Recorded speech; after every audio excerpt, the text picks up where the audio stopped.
បាទជំរាបសួរពុកម៉ែបងប្អូនទាំងអស់គ្នាដែលពេញនិយមលេងឆ្នោតវៀតណាមនិងតាមដានតម្រុយឆ្នោតប្រចាំថ្ងៃនេះគឺវិលត្រឡប់មកជួបជាមួយនឹង admin ទៀតហើយបាទជាមួយនឹង channel វិថីឆ្នោតបាទសម្រាប់បងប្អូនដែលតាមដានតម្រុយឆ្នោតប្រចាំថ្ងៃគឺបងប្អូនដឹងហើយ admin តែងតែចែករំលែកតម្រុយប្រចាំថ្ងៃបាទអូខេសម្រាប់ថ្ងៃទី17ខែ6ឆ្នាំ2026 admin ក៏បានរៀបចំតម្រុយទុកចែកជូនពុកម៉ែបងប្អូន free ដើម្បីទប់សោកសំណាងនៃសពមួយដងដែរបាទអញ្ចឹងបងប្អូនទាំងអស់គ្នាមុននឹងចូលទៅកាន់ដល់តម្រុយឆ្នោតរបស់យើង admin ក៏សូមចាត់បងប្អូនទាំងអស់គ្នាជួយចុច like ជួយចុច comment ហើយសម្រាប់បងប្អូនដែលទើបតែនឹងមកទស្សនានៅ channel របស់ admin ថ្មីបងប្អូនជួយចុចសញ្ញាកណ្ដឹងឲ្យ admin ម្នាក់មួយផងបាទដល់ពេលដែល admin ផុសវីដេអូតម្រុយឆ្នោតទៅគឺពុកម៉ែបងប្អូនទទួលបានតែម្ដងបាទហើយមួយវិញទៀតក៏ដូចជាការលើកទឹកចិត្តដល់ admin ផងដែរដើម្បីឲ្យ admin ហ្នឹងមាន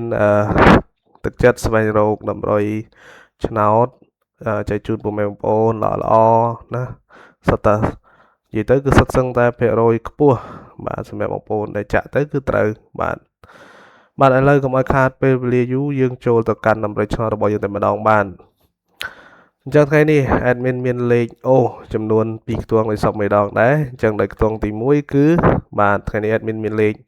20បងប្អូនអាចអូសខ្ទង់20បានហើយខ្ទង់ទី2គឺបងប្អូនអូសខ្ទង់ខ្ទង់8បាទហើយសម្រាប់ឆ្នោតរបស់ admin គឺសូមបញ្ជាក់ទៀតថាអត់ប្រកាន់ម៉ោងទេម៉ោង4:30ម៉ោង5:30និងម៉ោង6:30បងប្អូនអាចចាក់ម៉ោងណាក៏បានដែរបាទហើយសម្រាប់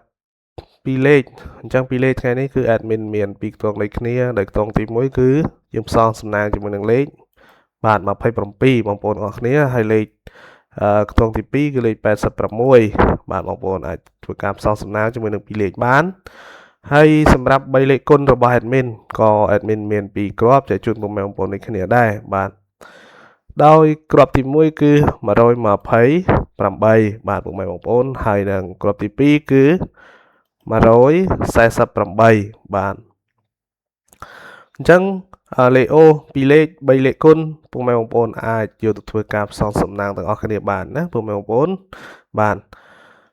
ជាចុងក្រោយ admin ក៏សូមអរគុណដល់ពុកម៉ែបងប្អូនដែលចំណាយពេលវេលាដ៏មានតម្លៃចូលមកទស្សនានៅ channel វិថីឆ្នោត